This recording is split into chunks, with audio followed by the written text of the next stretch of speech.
പേര് സുനീഷ്യ. ഞാൻ തൃശ്ശൂർ ജില്ലയിൽ നിന്ന് വരുന്നു. തൃശ്ശൂർ അമല ഹോസ്പിറ്റലിൽ അസിസ്റ്റൻ്റ് നഴ്സായിട്ട് വർക്ക് ചെയ്യാണ്.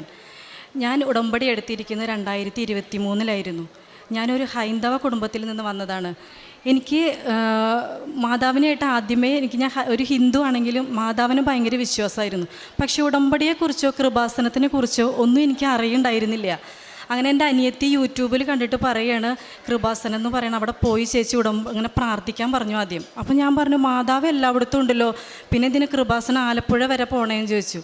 അങ്ങനെ ഇരിക്കുമ്പോഴാണ് ഞാൻ ഹെൽത്ത് കെയർ അസിസ്റ്റൻ്റ് എന്ന് പറഞ്ഞ കോഴ്സ് ഞാൻ എക്സ്ട്രാ ചെയ്യുന്നുണ്ടായിരുന്നു, HCA. അപ്പോൾ ആ കോഴ്സ് ഞാൻ ഓൾറെഡി വർക്ക് ചെയ്യാൻ കാരണം പഠിക്കാൻ എനിക്ക് ബുദ്ധിമുട്ടുണ്ടായിരുന്നില്ല. പക്ഷേ എക്സാമിൻ്റെ ടൈം ആയപ്പോൾ എൻ്റെ അച്ഛൻ കുറച്ച് ക്രിട്ടിക്കലായിട്ട് കിടക്കുകയായിരുന്നു, അച്ഛൻ അസുഖമായിട്ട്. അങ്ങനെ അച്ഛൻ്റെ ആ ഒരു ഭയങ്കര ബാഡ് കണ്ടീഷനായിരുന്നു. ആ ടൈമിലായിരുന്നു എനിക്ക് എക്സാം ഉണ്ടായിരുന്നത്. അപ്പോഴാണ് ഉടമ്പടിയുടെ വാല്യൂ ഞാൻ മനസ്സിലാക്കുന്നത്. ഞാൻ അവളുടെ അടുത്ത് പറഞ്ഞു, എനിക്ക് എന്തായാലും കൃപാസനത്തിൽ പോകണം എന്ന് പറഞ്ഞു. അങ്ങനെ ഞാൻ അവിടെ അച്ഛൻ്റെ അടുത്ത് ചേച്ചീനാക്കിയിട്ട് ഞങ്ങൾ ഇവിടെ വന്ന് ഉടമ്പടി എടുത്തു. എൻ്റെ ഉടമ്പടിയിൽ വെച്ചിട്ടുണ്ടായിരുന്നു എനിക്ക് എക്സാം നന്നായി എഴുതാൻ പറ്റണം, പാസ്സാവണമെന്ന്. അങ്ങനെ ഞാനിവിടെ വന്ന് പ്രാർത്ഥിച്ച് നന്നായിട്ട് പോയി. എക്സാമിന് എനിക്ക് അന്ന് പ്രിപ്പയർ ചെയ്തിട്ടുള്ളത് മാത്രം. ആ ഒരു മാസത്തെ ക്ലാസ് കിട്ടിയിട്ടില്ല, ക്വസ്റ്റ്യൻ പേപ്പർ ഒന്നും എനിക്ക് ചെയ്യാൻ പറ്റിയിട്ടില്ല. പിന്നെ വർക്ക് ചെയ്തിട്ടിരിക്കുന്ന ആ ഒരു ഇത് മാത്രം. പക്ഷേ നമ്മൾ പറയണത് പോലെയല്ല അവർ എക്സാം എഴുതുമ്പോൾ. അപ്പോൾ എനിക്ക് നല്ല പേടിയുണ്ടായിരുന്നു. അങ്ങനെ അച്ഛൻ മരിച്ചു. ആ ഒരു ടൈമിൽ പിറ്റത്തെ കറക്റ്റ് ഒരാഴ്ച എനിക്ക് എക്സാം വരികയാണ്. എല്ലാ ഫീസും എല്ലാം കെട്ടിയതായിരുന്നു, എഴുതാതിരിക്കാൻ പറ്റില്ല. എൻ്റെ കയ്യിൽ കാശ് രൂപ മാത്രമുണ്ട്. ഞാൻ കാശ് രൂപ മുറുക്കെ പിടിച്ച് വണ്ടിയിലിരുന്നിട്ട് ഞാൻ കരഞ്ഞുകൊണ്ട് പ്രാർത്ഥിച്ചിട്ടാണ് പോണേ. അവിടെ ചെന്ന് പേപ്പറിൻ്റെ ഇതിൽ കാശ് രൂപം വെച്ച് ഞാൻ എക്സാം എഴുതി. ഫസ്റ്റ് എൻ്റെ കഴിഞ്ഞിരുന്നേ. എക്സാം എഴുതി, നന്നായിട്ട് തന്നെ എക്സാം എഴുതി. റിസൾട്ട് വന്നു, എനിക്ക് നല്ല മാർക്കുണ്ടായിരുന്നു. പിന്നെ അടുത്തത് പറയാൻ പോകുന്നത് എൻ്റെ മോൾക്ക് വേണ്ടിയിട്ടാണ്. മോള് 10th എക്സാമിൻ്റെ ടൈമിൽ ഞാനിതുപോലെ പുതുക്കാനായിട്ട് വരുമായിരുന്നു. അപ്പോൾ മോളെ കൊണ്ടുവരാൻ പറ്റിയില്ല, കാരണം അവൾക്ക് അവിടെ ക്ലാസ് ഉണ്ടായിരുന്നു. കാരണം അവളെ കൊണ്ടുവരാൻ എനിക്ക് പറ്റിയില്ല. അങ്ങനെ ഇരിക്കുമ്പോൾ അവിടുത്തെ അവിടെ സ്കൂളിലെ ടീച്ചേഴ്സ് പറഞ്ഞിരുന്നു. ഞാൻ പറഞ്ഞു, ഞാൻ അങ്ങനെ കൃപാസനത്തിൽ പോവുകയാണ് കേട്ടോ ടീച്ചറെ, നിവേദ്യനെ വിടാൻ പറ്റുമോ ചോദിച്ചാൽ പറഞ്ഞു, നിവേദ്യനെ വിടാൻ പറ്റില്ല, പക്ഷെ അമ്മ അവൾക്ക് വേണ്ടി നന്നായി പ്രാർത്ഥിച്ചു. മാത്രമല്ല 2 കുട്ടികൾ കുറച്ച് പിന്നാക്കം നിൽക്കുന്ന കുട്ടികളുണ്ട്. ഒരാൾ പോയി കഴിഞ്ഞാൽ 100% നമുക്ക് കിട്ടില്ല, അപ്പോൾ അവർക്ക് വേണ്ടി ഒന്ന് പ്രാർത്ഥിക്കണം പറഞ്ഞു. പിന്നെ അവിടുത്തെ പ്രിൻസിപ്പൾ വരെ എന്നോട് പറഞ്ഞു, നിവേദയുടെ അമ്മ പോവുകയാണല്ലേ കൃപാസനത്തിൽ, എന്തായാലും മാതാവിനോട് ഇത്രയും പിള്ളേരുടെ കാര്യങ്ങളൊന്നും പറയണം കേട്ടോ പറഞ്ഞു. അങ്ങനെ ഞാൻ ഇവിടെ വന്നു. ഉടമ്പടിയിൽ അത് ഫസ്റ്റ് വെച്ചിരുന്നു, മോളുടെ കാര്യം. പിന്നെ സ്കൂളിൽ എല്ലാ ഈ കുട്ടികളുടെ കാര്യമൊക്കെ പ്രത്യേകം എഴുതി വെച്ചിട്ടുണ്ടായിരുന്നു ഞാൻ. അങ്ങനെ എക്സാമിൻ്റെ ടൈമിൽ ഒരു ദിവസം ഞാൻ അച്ഛൻ്റെ ക്ലാസ് കേൾക്കുക. അച്ഛൻ്റെ ക്ലാസ് ഇങ്ങനെ കേട്ടുകൊണ്ടിരിക്കുമ്പോഴാണ് മോൾ എന്നോട് ഇത് പറഞ്ഞിട്ടുണ്ടായിരുന്നു. അപ്പോൾ ഞാൻ അച്ഛൻ ഇങ്ങനെ പറയണ ഒരു കാര്യം, അച്ഛൻ എപ്പോഴും ക്ലാസ്സിൽ പറയാനുള്ളത് not by merit and but by grace. ഈ ഒരു കാര്യം അച്ഛൻ പറയണത് എൻ്റെ ശ്രദ്ധയിൽ അപ്പോൾ പെട്ടു. ഞാൻ എന്നിട്ട് ഒരു ഇയർബഡ് മോളെ ചെവിയിൽ വെച്ച് കൊടുത്തിട്ട് പറഞ്ഞു, എന്താണ് ഈ not by merit and but by grace, ഇതെന്താണെന്ന് ചോദിച്ചു. അപ്പോൾ അവൾ പറഞ്ഞു, എനിക്കറിയില്ല എന്ന് പറഞ്ഞു. അപ്പോൾ ഞാൻ പറഞ്ഞു, നീ മാതാവിനോട് പ്രാർത്ഥിക്കുക. എനിക്കങ്ങനെ പറയാൻ തോന്നി. അപ്പോൾ നീ ഒന്ന് പ്രാർത്ഥിക്കുക, നിനക്കത് മനസ്സിലാവും എന്ന് പറഞ്ഞു. അങ്ങനെ അവൾ 2 എക്സാം 3 എഴുതി. ഫിസിക്സ് എക്സാമിൻ്റെ ടൈമിൽ എനിക്ക് നൈറ്റ് ഡ്യൂട്ടി ആയിരുന്നു. ഞാൻ പോകാൻ നിൽക്കുമ്പോൾ എൻ്റെ അടുത്ത് വന്നിട്ട് പറഞ്ഞു, അവൾ സ്പെഷ്യൽ ക്ലാസ് കഴിഞ്ഞ് വന്നിട്ട് പറഞ്ഞു, അമ്മ എൻ്റെ കൈ നോക്ക്, ഒരു പൊളം എന്ന് പറഞ്ഞു. ഞാൻ നോക്കിയപ്പോൾ ഒരു പൊളം. എനിക്ക് ശരിക്കും പേടിച്ചു, കാരണം ചിക്കൻ ബോക്സിൻ്റെ ഒരു പൊള കണ്ടേ. പക്ഷെ ഞാൻ പറഞ്ഞു, ഒരെണ്ണല്ലേ ഉള്ളൂ, അത് കുഴപ്പമില്ല. ഞാൻ ആ സമയത്തൊരു മെഡിക്കൽ ഫീൽഡിലാണെന്നുള്ള കാര്യം ഓർത്തില്ല. ഞാനൊരു അമ്മയായിട്ട് നിന്നു, കാരണം നാളെ നേരം വെളുത്ത ഫിസിക്സ് എക്സാമാണ്, ഈ പൊളം കൊണ്ടുവരും എൻ്റെ അടുത്തേക്ക്. അപ്പോൾ ഞാൻ പറഞ്ഞു, നീ മാതാവിനോട് പ്രാർത്ഥിക്കുക, ഒരു കുഴപ്പമുണ്ടാവില്ല പറഞ്ഞു. പക്ഷേ ഞാൻ ഡ്യൂട്ടിക്ക് 7:30 കയറാൻ നിൽക്കുമ്പോഴേക്കും എൻ്റെ വാട്സപ്പിലേക്ക് 4-5 ഫോട്ടോസ് വന്നു. നോക്കുമ്പോൾ കംപ്ലീറ്റ് മേല് മൊത്തം പൊളം. അവളെ മേലപ്പടി പൊളായി. അവൾക്ക് ചിക്കൻ പോക്സ് ആണ് മോൾക്ക്. അപ്പം തന്നെ അപ്പുറത്തെ ഹോസ്പിറ്റലിൽ പോയപ്പോൾ പറഞ്ഞു, മോൾക്കും മോനെയും. ഞാൻ തളർന്നു പോയി. 7:30 എനിക്ക് ഡ്യൂട്ടിക്ക് കയറണം, മോൾക്ക് ചിക്കൻ പോക്സ്. നാളെ നേരം വെളുത്ത് അവൾക്ക് ഫിസിക്സ് എക്സാം, ഏറ്റവും ടഫുള്ള ഫിസിക്സ് എക്സാം. ഞാൻ എന്ത് ചെയ്യും? എനിക്ക് വർക്ക് ചെയ്യാൻ പറ്റണില്ല. പേഷ്യൻസിൻ്റെ ഇടയിൽ പോയിട്ട് കരയാൻ പറ്റുമോ? ഞാനൊരു എന്തെങ്കിലും കാശ് രൂപ എപ്പോഴും ഉണ്ടാവും, അതെടുത്ത് പോക്കറ്റിലിട്ടു. ഞാൻ മാതാവിനോട് പറഞ്ഞു, ഈ അവസ്ഥേനെ ഞാൻ മാതാവിനെ ഏൽപ്പിക്കുക കേട്ടോ, എനിക്ക് പേഷ്യൻസിനെ നോക്കാൻ എനിക്ക് പറ്റണില്ല എന്ന് പറഞ്ഞു. ഞാൻ കരഞ്ഞിട്ടാണ് ഞാൻ ഡ്യൂട്ടി എടുത്തതെന്ന്. അപ്പോൾ സ്റ്റാഫൊക്കെ സമാധാനിച്ചു, ചേച്ചി പേടിക്കാതെ വർക്ക് ചെയ്യുമെന്ന് പറഞ്ഞു. നേരം വെളുത്ത് ഇവിടെ വന്നു. അപ്പോൾ ടീച്ചർ പറഞ്ഞു, നിവേദ്യയുടെ അമ്മ പേടിക്കണ്ട, അവളെ എക്സാം എഴുതട്ടെ പറഞ്ഞു. അങ്ങനെ എക്സാം എഴുതി. അപ്പോൾ ഞാൻ കൊണ്ടാക്കണം, തിരിച്ചു കൊണ്ടുവരണം. കാരണം ഈ ഒരു അസുഖമാകുമ്പോൾ ആരും അടുക്കില്ല അടുത്തേക്ക്. അങ്ങനെ ഞാൻ അവളെ കൊണ്ടുവരാനായിട്ട് ചെന്നപ്പോൾ അവൾ ചിരിച്ചുകൊണ്ട് ഓടി വരുന്നു. അവൾ എന്നോട് പറഞ്ഞു, അമ്മ എനിക്ക് A+ ഉറപ്പാണ്, നല്ല എളുപ്പമുണ്ടായിരുന്നു എന്ന് പറഞ്ഞു. അങ്ങനെ ആ പ്രാവശ്യം എഴുതിയിട്ട് ഞാൻ ഉടമ്പടി കാശ് രൂപം പിന്നെ തൈലം പുരട്ടി കൊടുക്കും. ഇവിടുന്ന് കൊണ്ടുപോയ മണൽ കയ്യിലുണ്ടായിരുന്നു, അത് സ്കൂളിൻ്റെ പടിക്കിലിട്ടിട്ട് അവൾ കയറുക. പിന്നെ അതുപോലെ ഉടമ്പടിയുടെ ഉപ്പ് കയ്യിലുണ്ടായിരുന്നു. ഇതൊക്കെ കൈ പിടിച്ചിട്ടും അവൾ നാവിൽ വെച്ചിട്ടൊക്കെയാണ് എക്സാം എഴുതിയിരുന്നത്. അങ്ങനെ ഈ കുട്ടികൾക്കൊക്കെ വേണ്ടി ഞാൻ പ്രത്യേകം പ്രാർത്ഥിക്കുമായിരുന്നു. റിസൾട്ട് വന്നു, മോള് പാസ്സായി എന്ന് മാത്രമല്ല കേട്ടോ, ഇടയിൽ വിട്ടുപോയൊരു കാര്യമുണ്ട്. ഇവിടെ വന്ന് ഉടമ്പടി എടുത്ത് പ്രാർത്ഥിക്കാൻ, മോൾക്ക് വേണ്ടി പ്രാർത്ഥിക്കാമെന്ന് പറഞ്ഞപ്പോൾ ഞാൻ ഹിന്ദുവാണ്, എനിക്ക് വിശ്വാസമുള്ള പോലെ എൻ്റെ ഫാമിലിയിൽ എല്ലാവർക്കും വിശ്വാസം ഉണ്ടാവണം എന്നില്ല, അവരെ കുറ്റം പറയാനും പറ്റില്ല. അപ്പോൾ അവരെന്നോട് പറഞ്ഞു, ചേച്ചി ആലപ്പുഴയിൽ പോയി പ്രാർത്ഥിച്ച് കഴിഞ്ഞാൽ മോള് ജയിക്കുമോ? ഇനി തോറ്റു കഴിഞ്ഞാൽ കൃപാസനത്തിൽ പോയി പ്രാർത്ഥിച്ചു, മോള് തോറ്റു കഴിഞ്ഞാൽ ചേച്ചി എന്താ ചെയ്യാൻ ചോദിച്ചു.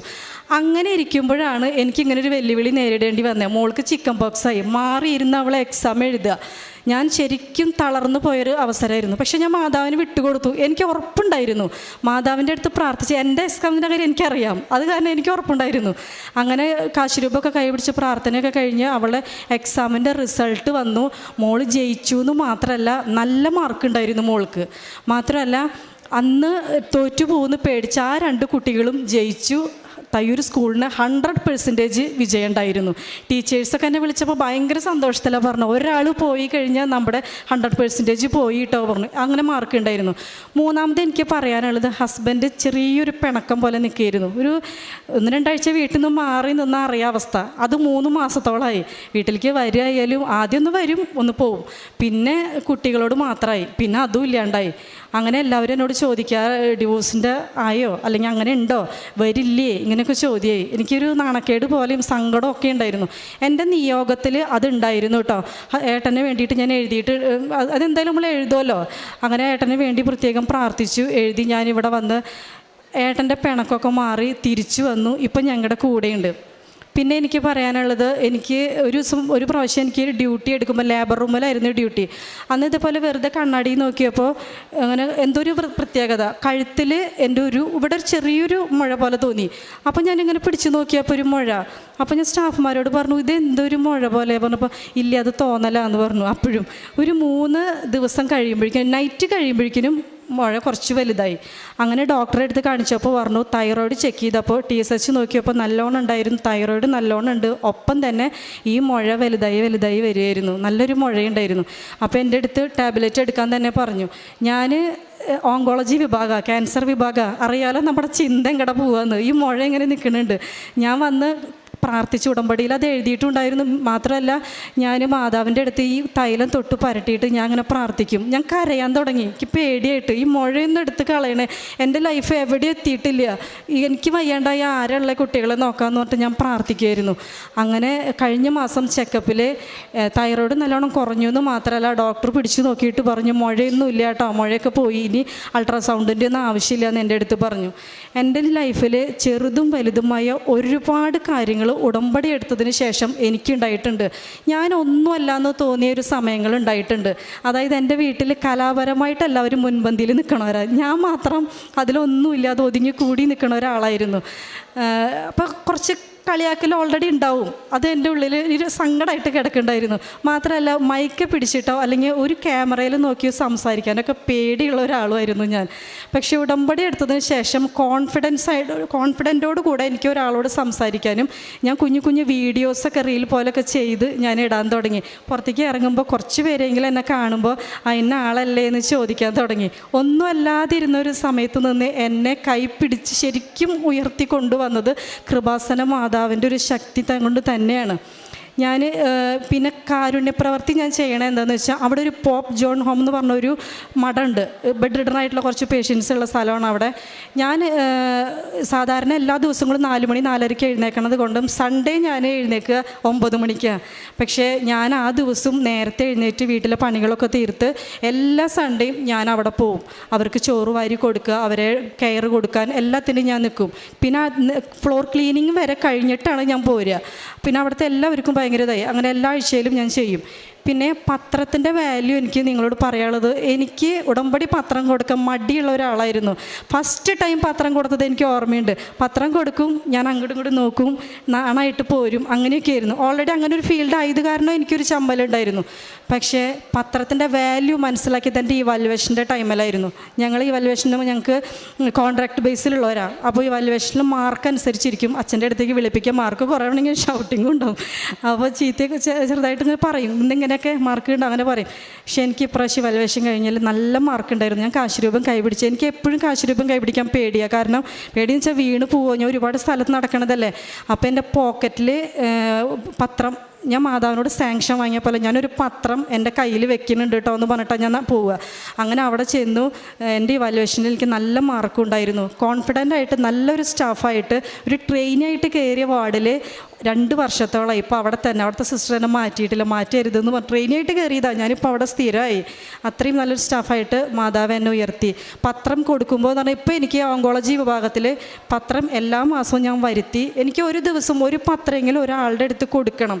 ശരിക്കും ഇവിടെ അച്ഛൻ പറയണത് ഞാൻ കേട്ടിട്ടുണ്ട്, മാതാവിൻ്റെ കൈയാണ് പത്രം. ശരിക്കും അങ്ങനെയാണ് കേട്ടോ. പത്രം എന്ന് പറഞ്ഞാൽ ഉടമ്പടി കാശുരൂപം പോലെ തന്നെ നമ്മൾ പത്രത്തിനെ കാണണം. എൻ്റെ ജീവിതത്തിൽ ഇതുവരെ എല്ലാ അനുഗ്രഹങ്ങളും എനിക്ക് തന്ന മാതാവിന് ഒരുപാട് നന്ദി. ഇനി എനിക്ക് പറയാണ് ലൈഫ് ലോങ്, ഈ ഉടമ്പടി എൻ്റെ ലൈഫ് ലോങ് ആണ്. അതൊരു ദിവസം കൊണ്ടോ അല്ലെങ്കിൽ എൻ്റെ കാര്യം സാധിച്ചാൽ ഇനി അവിടുന്ന് അങ്ങോട്ട് എനിക്കൊന്നും പറയാനില്ലെങ്കിലും ഉടമ്പടിയിലായിരിക്കും ഞാൻ എന്നും ജീവിക്കുക. ഒരു ഹിന്ദു ആണെങ്കിലും ഞാൻ തുറന്നു പറയുകയാണ്, ഉടമ്പടി ഇല്ലാതെ എനിക്ക് ജീവിക്കാൻ പറ്റില്ല, മാതാവില്ലാതെ എനിക്ക് പറ്റില്ല. അങ്ങനെയായി. യേശുവേ നന്ദി, യേശുവേ സ്തുതി. മത്തായി ശ്ലീഹായുടെ വിശുദ്ധ സുവിശേഷം 15:22 മുതലുള്ള തിരുവചനങ്ങളിൽ കാനാൻകാരി സ്ത്രീയെ പ്രശംസിക്കുന്ന ഈശോയെ നമുക്ക് കാണുവാൻ കഴിയും. ആദ്യമേ ഈശോ അങ്ങ് പ്രശംസിക്കുകയൊന്നുമല്ല. ഈശോ ഒരു ഉത്തരം പോലും പറയുന്നില്ല, പുറകെ വന്ന് കരയുകയാണ് തൻ്റെ മകൾക്ക് വേണ്ടിയിട്ട്. എന്നാൽ ഒന്നും പറയാതെ ഇസ്രായേലിലെ നഷ്ടപ്പെട്ട ആടുകളുടെ അടുത്തേക്കാണ് താൻ വന്നിരിക്കുന്നത് എന്നാണ് ശിഷ്യന്മാരോട് അവൾക്ക് വേണ്ടി എന്തെങ്കിലും ചെയ്യാൻ പറയുമ്പോൾ ഈശോ പറയുക. എന്നാൽ ആ സ്ത്രീ വിടാതെ പിന്തുടരുകയാണ്. നമുക്കിത് ബൈബിളിൽ കാണുന്ന കാര്യമാണ്, നാം വായിക്കുന്ന കാര്യമാണ്. അപ്പോൾ ഈശോയ്ക്ക് അറിയാം, ഉടമ്പടി എടുക്കുന്ന നമ്മൾ ഓരോരുത്തരും ജീവിതത്തിലെ പ്രതികൂല സാഹചര്യങ്ങൾ വരുമ്പോൾ നാം എങ്ങനെയാണ് ഈശോയോട് ചേർന്ന് നിൽക്കാൻ നമുക്ക് അങ്ങനെയുള്ള വ്യക്തികളാണോ? അതുകൊണ്ടാണ് ബഹുമാനപ്പെട്ട VP ജോസഫച്ചൻ പറയുക, നമ്മെ ഫ്രോഡായി കണക്കാക്കരുത് ദൈവം. അപ്പോൾ ആ ഒരു അവസ്ഥയിൽ നിന്ന് പിന്നീട് ആ മകളെ പ്രശംസിക്കുകയാണ്. നിൻ്റെ വിശ്വാസം പോലെ, സ്ത്രീയെ, നിൻ്റെ വിശ്വാസം വലുതാണ്, നീ ആഗ്രഹിക്കുന്നത് പോലെ നിനക്ക് ഭവിക്കട്ടെ എന്ന്. തൻ്റെ പരീക്ഷയുടെ കാര്യവും അതുപോലെ തൻ്റെ മകളുടെ പരീക്ഷാ സമയത്ത് പല ക്വസ്റ്റ്യൻസാണ് വരുന്നത്. അതൊക്കെ നാം കേട്ടു. അതായത്, നീ എന്തിനാണ് ഈ കൃപാസനത്തിൽ തന്നെ പോകുന്നത്, അങ്ങനെയുള്ള ഓരോന്നും ഈ മകൾ ഇവിടെ പറഞ്ഞു കഴിഞ്ഞു. അപ്പോൾ ഇങ്ങനെയുള്ളതിൻ്റെ ഇടയ്ക്കാണ് ആ മകൾക്ക് ചിക്കൻ പോക്സും കൂടെ വരുന്നത്, തൻ്റെ മകൾക്ക് പരീക്ഷാ സമയത്ത്. അപ്പോൾ ഒന്നിനൊന്നിന് അവിടെ വിഷമങ്ങൾ കൂടുന്നതായിട്ടാണ്. എന്നാൽ ഒന്നും തന്നെ പിന്തിരിപ്പിച്ചില്ല. തൻ്റെ കാരുണ്യ പ്രവർത്തികളിലൂടെയും പ്രേക്ഷിത പ്രവർത്തനമൊക്കെ എങ്ങനെ ബുദ്ധിമുട്ടായിരുന്നു, പിന്നീട് അതെങ്ങനെ ഏറ്റവും ഇഷ്ടപ്പെടുന്ന രീതിയിൽ ചെയ്യുന്നു. തനിക്ക് ഇന്ന് ഈ അൾത്താരയിൽ വന്ന് നിന്ന് സാക്ഷ്യം പറയുവാൻ സാധിച്ചത് തൻ്റെ ജീവിതത്തിൽ താൻ ഉടമ്പടി എടുക്കുകയും ഉടമ്പടി ജീവിക്കുകയും ഇനി മുൻപോട്ട് താൻ ഉടമ്പടി ഇല്ലാതെ പരിശുദ്ധ അമ്മയോടുള്ള ആ സ്നേഹം അത്രയ്ക്ക് തന്നെ ഈശോയോട് അടുപ്പിക്കുന്നു. അതില്ലാതെ തനിക്ക് മുൻപോട്ട് പോകാൻ പറ്റില്ല. ഇങ്ങനെയൊക്കെ പറയുന്ന മക്കളുടെ അടുത്ത് നമുക്കും നമ്മുടെ ജീവിതത്തെയും കർത്താവിൻ്റെ മുമ്പിൽ തുറന്നു വയ്ക്കാം. നാം എവിടെ നിൽക്കുന്നു, നാം ഇനിയും എന്തുമാത്രം ഈശോയോട് ചേർന്ന് പോകണം, നമുക്ക് ചിന്തിക്കാം. കരങ്ങൾ അടിച്ച് നമുക്ക് ഈശോയ്ക്കും അമ്മയ്ക്കും നന്ദി പറയാം. യേശുവേ നന്ദി, യേശുവേ സ്തുതി, യേശുവേ ആരാധന. അത്യപൂർവ ദൈവാനുഭവങ്ങൾ ഇനി നിങ്ങൾക്കും സ്വന്തം. ഈ യൂട്യൂബ് ചാനൽ ഇതുവരെ സബ്സ്ക്രൈബ് ചെയ്തിട്ടില്ലെങ്കിൽ ഇപ്പോൾ തന്നെ സബ്സ്ക്രൈബ് ചെയ്യുക. ഈ വീഡിയോ ഇപ്പോൾ തന്നെ നിങ്ങളുടെ സുഹൃത്തുക്കൾക്ക് ഷെയർ ചെയ്തുകൊണ്ട് കർത്താവിൻ്റെ പ്രേക്ഷിതരാകുക.